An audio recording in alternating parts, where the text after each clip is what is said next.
नमस्कार, मैं हूं आकांक्षा और आप देख रहे हैं IBC 24। आप सभी को धनतेरस की हार्दिक शुभकामनाएं।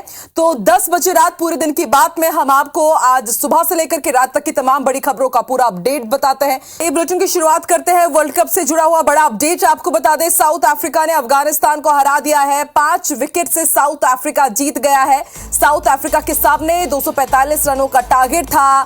खिलाड़ी वांदर दूसरे ने 76 रन बनाए हैं। तो इससे पहले अफगानिस्तान ने काफी शानदार प्रदर्शन किया था। ऑस्ट्रेलिया को उन्होंने काफी कड़ी टक्कर दी थी, हालांकि उसके बाद काफी शानदार वापसी ऑस्ट्रेलिया ने की और आज अफगानिस्तान का मुकाबला साउथ अफ्रीका से रहा और साउथ अफ्रीका 5 विकेट से जीत गया है। साउथ अफ्रीका के सामने 245 रनों का टारगेट रखा था अफगानिस्तानी टीम ने। खिलाड़ी वांदर दूसों ने बताया जा रहा है कि 76 रन बनाए हैं। और इसी के साथ एक और बड़ा अपडेट आपको बता दें कि इस हार के साथ अब अफगानिस्तान वर्ल्ड कप से बाहर हो गया है।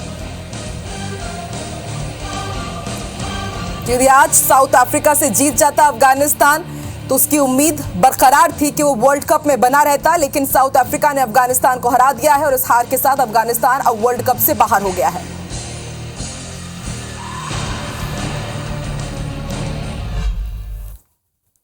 और आइए रुक करते हैं सियासत की कुछ बड़ी खबरों का।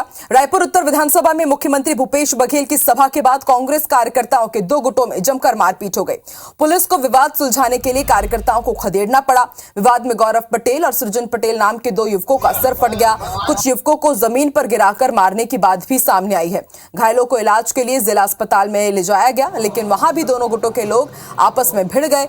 इसके बाद उत्तर विधायक कुलदीप जुनेजा ने मौके पर आकर विवाद सुलझाया और FIR तक बात नहीं पहुंचने दी। इस दौरान 3 थाना प्रभारी मौके पर मौजूद रहे, लेकिन शिकायत नहीं होने के कारण वो आधिकारिक बयान देने से बचते रहे। वहीं इलाज के बाद मीडिया से बचते हुए चोटिल युवकों को दूसरी जगह ले जाया गया। CM साहब का जो कार्यक्रम हुआ था उसके दौरान कुछ भगदड़ हुई थी यहाँ पे, तो उसमें 2 मरीज हमारे यहाँ आए हुए थे जिनको सर में चोटें आई हुई थी। तो चोटें वैसे सामान्य थी और जो था हमारे तरफ से यहाँ से सामान्य उपचार करके यहाँ से हमने भेज दिया उनको। और दंतेवाड़ा से बड़ी खबर आपको बता दें, नक्सलियों ने डंपर में आगजनी की है। NMDC ने कल ही ये डंपर खरीदी थी। किरंदुल थाना क्षेत्र की ये घटना है। तो नक्सली अभी भी शांत नहीं हो रहे हैं। नक्सलियों की बौखलाहट एक बार फिर दंतेवाड़ा में देखने को मिली। डंपर में आप देखिए किस तरह से आगजनी की गई है। NMDC ने अपने प्लांट के लिए कल ही इसकी खरीदी की थी और आज नक्सलियों ने इसे आग के हवाले कर दिया। तस्वीरें आपकी टीवी स्क्रीन पर, ये उस वक्त की तस्वीरें हैं जब फायर ब्रिगेड की टीम वहां पर पहुंची और आग पर काबू पाया गया। NMDC ने कल ही ये डंपर खरीदी थी। ये कल की तस्वीरें हम आपको दिखा रहे हैं।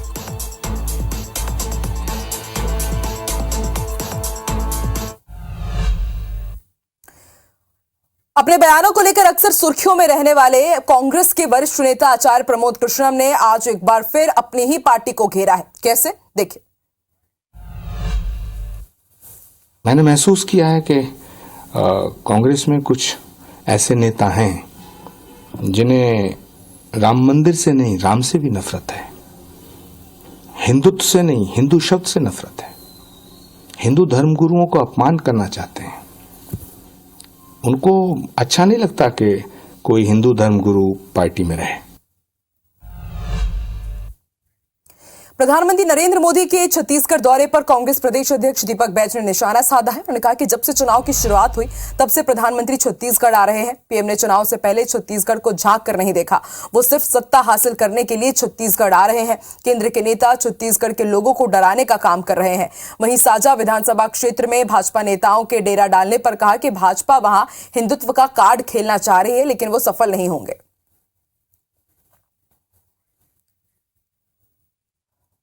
देखिए, प्रधानमंत्री पहली बार छत्तीसगढ़ नहीं आ रहे। जब से चुनाव की शुरुआत हुई है तब से आ रहे हैं। चुनाव से पहले तो छत्तीसगढ़ कभी झांक के नहीं देखे। उनको सत्ता चाहिए, इसलिए प्रधानमंत्री आ रहे हैं और लगातार झूठ बोल के जा रहे हैं छत्तीसगढ़ में। और छत्तीसगढ़ की जनता को सीधा सीधा डराने और धमकाने का काम केंद्र के नेता कर रहे हैं।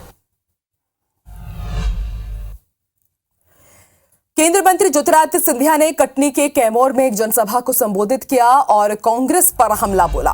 कहा कि कांग्रेस ने गरीबी हटाओ के नारे पर गरीब पिछड़ों का वोट लिया। उन्होंने कहा कि गरीबों के लिए सिर्फ डबल इंजन की भाजपा सरकार ने काम किया है, 15 करोड़ लोगों को गरीबी रेखा से बाहर निकाला। वहीं उन्होंने कांग्रेस पर बीजेपी सरकार की 51 योजनाओं को भी बंद करने का आरोप लगाया।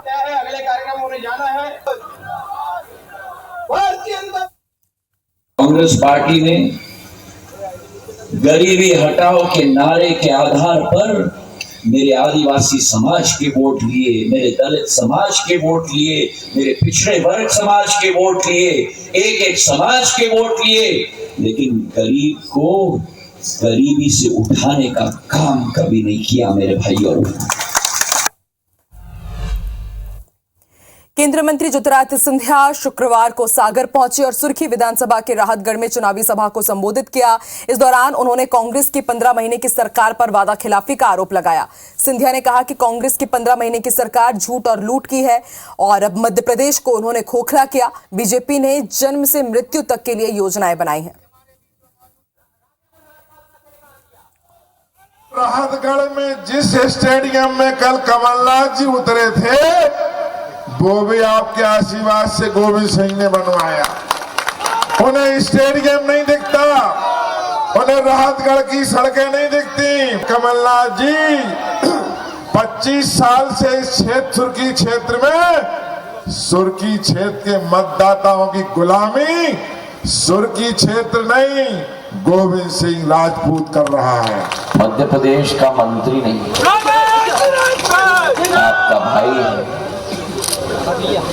और सबसे महत्वपूर्ण आपका सेवक है और आपका रक्षक है गोविंद राजपूत जी। दतिया में गृह मंत्री और बीजेपी प्रत्याशी डॉक्टर नरोत्तम मिश्रा को लगातार विभिन्न समाजों से समर्थन मिल रहा है। कुशवाहा, पाल, बघेल, खंगार समाज के बाद अब क्षत्रिय समाज ने भी डॉक्टर नरोत्तम मिश्रा का समर्थन किया। शुक्रवार को बड़ी संख्या में पाल, बघेल, परिहार और क्षत्रिय समाज के लोगों ने चुनावी रैली निकाली, नरोत्तम मिश्रा के पक्ष में चुनाव प्रचार किया।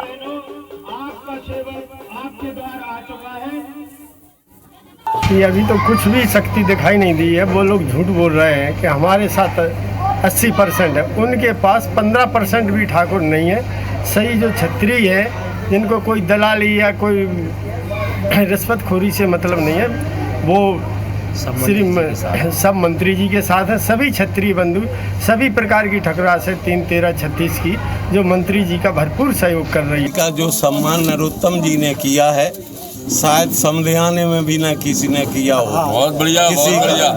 और रही बात, दो हैं रास्ते, एक विकास की ओर जाता है, दूसरा विनाश की ओर जाता है।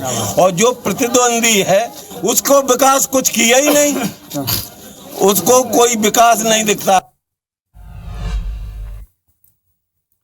छत्तीसगढ़ में दूसरे चरण के मतदान के लिए चुनाव प्रचार को अब बस कुछ ही दिन बचे हैं, लिहाजा प्रत्याशी जोर शोर से चुनाव प्रचार में जुटे हैं। रायपुर पश्चिम विधानसभा में भाजपा प्रत्याशी राजेश मूणत चुनाव मैदान में हैं। 3 बार के विधायक और पूर्व मंत्री रहे राजेश मूणत ने अपने कार्यकाल में विकास के कई काम कराए। विकास के इन्हीं कार्यों को लेकर इस बार भी राजेश मूणत जनसंपर्क और चुनावी सभा करने में जुटे हुए हैं। सुबह से ही अपने कार्यकर्ता और समर्थकों के साथ जनसंपर्क में निकलकर हर वर्ग के लोगों के साथ मिलकर वो वोट करने की अपील कर रहे हैं। साथ ही चुनावी सभाओं के जरिए कांग्रेस सरकार पर जमकर हमला भी बोल रहे हैं। उनका कहना है कि 5 सालों में इस क्षेत्र में विकास का एक भी काम नहीं हुआ है। क्षेत्र में नशे का कारोबार फल फूल रहा है, अपराध बढ़ रहे हैं। ऐसे में लोग भी परिवर्तन चाहते हैं। वहीं भाजपा कार्यकर्ता भी मान रहे हैं कि इस बार पश्चिम में बदलाव होगा। शहर के अंदर जो काम किए गए हैं, उन कामों को आगे बढ़ाने के लिए हम जनता से समर्थन मांग रहे हैं। ये राजधानी आपकी अपनी है, ये शहर आपका अपना है। इस शहर को सुंदर, स्वच्छ, व्यवस्थित बसाएं, उस योजना को आगे बढ़ाने के लिए हम जनता से समर्थन मांगने निकले। देखो, हमारे भारतीय जनता पार्टी के सारे कार्यकर्ता अपने अपने काम में ईमानदारी से लग गए हैं, बूथ मैनेजमेंट के काम में लग गए हैं। कोई हम पूरे विधानसभा को घूम रहे हैं, तो स्पष्ट होता है कि हम इस चुनाव को आसानी से जीत रहे हैं। रुझान है वो बदलाव की तरफ है और विकास की तरफ ज़्यादा है कि जो क्षेत्र में जिन्होंने विकास किया है उसके पर रुझान लोगों का ज़्यादा है। बीजेपी सांसद मनोज तिवारी ने भिलाई में भाजपा प्रत्याशी के पक्ष में प्रचार किया और इस दौरान उन्होंने कांग्रेस सरकार को आड़े हाथों लेते हुए कहा कि 75 पार का सपना देखने वाली भूपेश सरकार ने पहले ही 508 करोड़ रुपए पार कर दिए हैं। उन्होंने कहा कि कांग्रेस सरकार ने लोगों का भरोसा खो दिया है। वहीं मोदी की गारंटी को लेकर सांसद मनोज तिवारी ने कहा कि पीएम मोदी जो कहते हैं वही करते हैं।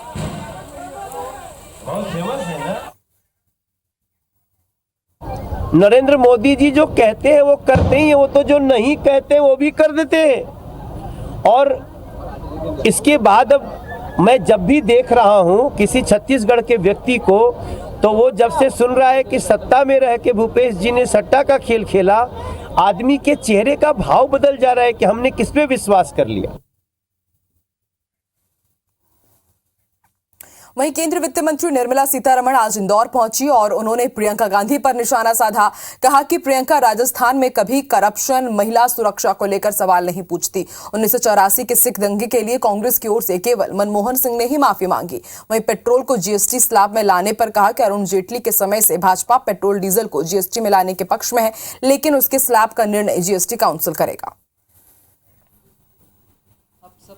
राजस्थान में जाकर ये सब नहीं बात करती है। राजस्थान में महिला और स्पेसिफिकली दलित महिला के खिलाफ कितना बुरी है, भयंकर। प्रियंका वाड्रा राजस्थान में जाकर के उनके सीएम से एक प्रश्न पूछती नहीं है, बाहर लेक्चर देते हैं। छत्तीसगढ़ में सीएम भूपेश बघेल का धुआंधार प्रचार जारी है। शुक्रवार को सीएम ने कसडोल विधानसभा क्षेत्र के लवनगर और बिलाईगढ़ विधानसभा के पवनी में जनसभा को संबोधित किया। इस दौरान उन्होंने बीजेपी पर जमकर हमला बोला और कहा कि पूर्ववर्ती बीजेपी सरकार ने जनता से जो वादे किए थे उसमें से कोई भी वादा पूरा नहीं किया, बल्कि घोटालों की झड़ी लगा दी। छत्तीसगढ़ की जनता भाजपा की रीति नीति को अच्छे से समझ चुकी है। जान से मेहनत करूं और इस क्षेत्र के विकास करे। लड़का बाढ़ गए, कॉलेज फीस, तब बस किराया पहले। किसान, मजदूर, महिला, युवा सब कांग्रेस के पक्ष में जबरदस्त उत्साह पूरे। महतारी बंधना योजना भरवा रही है घर घर में, क्या कहेंगे उसमें आप? उसके बाद में कोई विश्वास नहीं कर रहा, तभी फार्म भरा रहे हैं। हम यदि किसानों का कर्ज माफ कर रहे हैं, 3200 रुपये में खरीदने, कभी फार्म भरवाए क्या? हमने नहीं भरवाया। पीसीसी चीफ कमलनाथ खंडवा जिले की मांधाता विधानसभा पहुंचे, जहां उन्होंने पुनासा में आयोजित सभा को संबोधित किया। इस दौरान कमलनाथ ने बीजेपी पर जमकर हमला बोला। मंच से कमलनाथ ने बीजेपी पर कई गंभीर आरोप लगाए और कहा कि शिवराज सिंह चौहान की कोई एक घोषणा नहीं है, वो ऐसी 2500 घोषणाओं की मशीन है। मध्य प्रदेश भ्रष्टाचार की भेंट चढ़ रहा है, लेकिन सरकार को ये दिखाई नहीं देता। शिवराज सिंह से पूछता हूँ, शिवराज सिंह जी आपने दिया क्या? महंगाई दी शिवराज सिंह जी हमने, आपने बेरोजगारी दी, भ्रष्टाचार दिया, कोरोना में भूलिएगा, कोरोना में मौत दी। सही बात है। मुरैना पहुंचे कांग्रेस सांसद नकुलनाथ ने दिमनी और मुरैना विधानसभा में जनसभा को संबोधित किया और कांग्रेस की जीत का दावा किया। नकुलनाथ ने कहा कि ग्वालियर चंबल संभाग में बीजेपी बुरी तरह से हार रही है। उन्होंने कहा कि पीएम मोदी, केंद्रीय मंत्री अमित शाह, बीजेपी के राष्ट्रीय अध्यक्ष जेपी नड्डा समेत कई नेता यहां ताकत झोंक चुके हैं।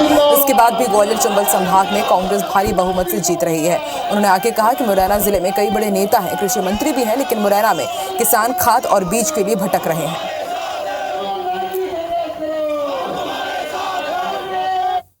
वो बौखलाए हुए हैं क्योंकि सबसे ज्यादा लीड ग्वालियर चंबल से कांग्रेस पार्टी को मिलने जा रही है। बिल्कुल तय।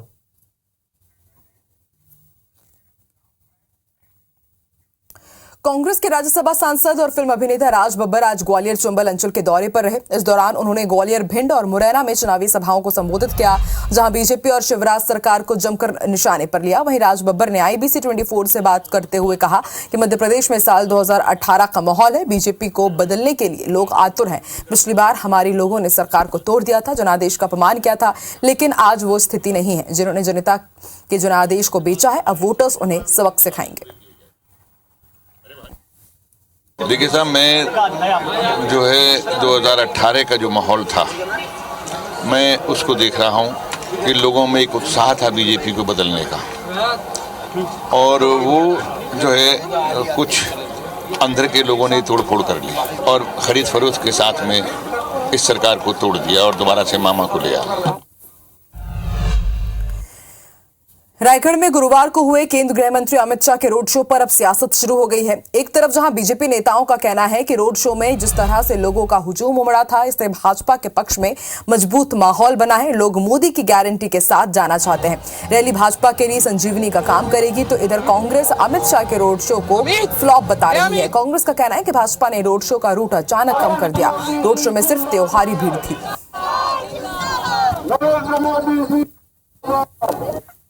अमित शाह जी का रोड शो होना, जिस प्रकार से लोगों से वो कनेक्ट हुए कल, जिस प्रकार से रायगढ़ की जनता उमड़ करके रोड में उनका स्वागत की, निश्चित रूप से वोट बैंक के रूप में वो तब्दील भी होगा और उसका लाभ हमको विधानसभा के चुनाव में एक बड़े वोट के अंतर से हमको जीत मिलने वाली है। कल जो अमित शाह जी का यहाँ पे रोड शो था, एकदम बुरी तरह से फ्लॉप रही। आप देखेंगे कि त्योहारी सीजन होने के बावजूद भी उनका जो रोड शो था, वो उनको पहले का जो उनका कार्यक्रम था उसको रद्द करके एक शॉर्ट रोड शो का आयोजन किया और जो पूरी तरह से फ्लॉप रही। दूसरे चरण के चुनाव प्रचार के लिए बमुश्किल 5 दिन बचे हुए हैं। ऐसे में डोर टू डोर जनसंपर्क करना प्रत्याशियों के लिए टेढ़ी खीर साबित हो रहा है। पार्टी अब सोशल मीडिया का सहारा ले रही है। रायगढ़ में भाजपा ने सोशल मीडिया के लिए वॉर रूम बनाया है, जहां से हर दिन 80,000 सोशल मीडिया अकाउंट्स तक डायरेक्ट मैसेज भेजे जा रहे हैं। इन मैसेजेस में मीम्स, चुनावी सभाओं और रैली की जानकारी के साथ प्रत्याशी का विजन और घोषणा पत्र के कंटेंट भी भेजे जा रहे हैं। इधर कांग्रेस ने भी एनएसयूआई और आईटी सेल को प्रचार प्रसार की जिम्मेदारी दे रखी है। एनएसयूआई और यूथ कांग्रेस के कार्यकर्ता फेसबुक और अन्य सोशल मीडिया प्लेटफॉर्म्स पर कांग्रेस के जन घोषणा पत्र के साथ साथ सरकार की उपलब्धियां बता रहे हैं। डिजिटल माध्यम के जरिए जो हम व्हाट्सएप के जरिए, फेसबुक के जरिए और वॉइस कॉल के जरिए, इसके अलावा हमने एक छोटा सा कॉल सेंटर भी बनाया है और जिसमें हम न केवल हर कार्यक्रम की सूचना अपने बूथ लेवल के कार्यकर्ता से लेकर के प्रदेश स्तर के जो नेता हैं उनको देते हैं, बल्कि आम मतदाता तक भी हम ये उस सूचना पहुंचाते हैं। 8-10 की संख्या में डोर टू डोर जाकर कांग्रेस के लिए वोट मांग रहे हैं। हर घर कांग्रेस का घोषणा पत्र और प्रकाश नायक जी की अपील पहुंचा रहे हैं। लगभग 10 से 15 हजार फेसबुक अकाउंट हैं जो हमारे कार्यकर्ताओं के, वो पोस्ट डाल रहे हैं प्रकाश नायक जी की बात को, भूपेश बघेल जी की बात को, कांग्रेस के घोषणा पत्र को डाल रहे हैं और लोगों को टैग कर रहे हैं। ये रीच हमारा बहुत अच्छा है। रुकते हैं एक और छोटे से ब्रेक के लिए, तुरंत हाजिर होंगे।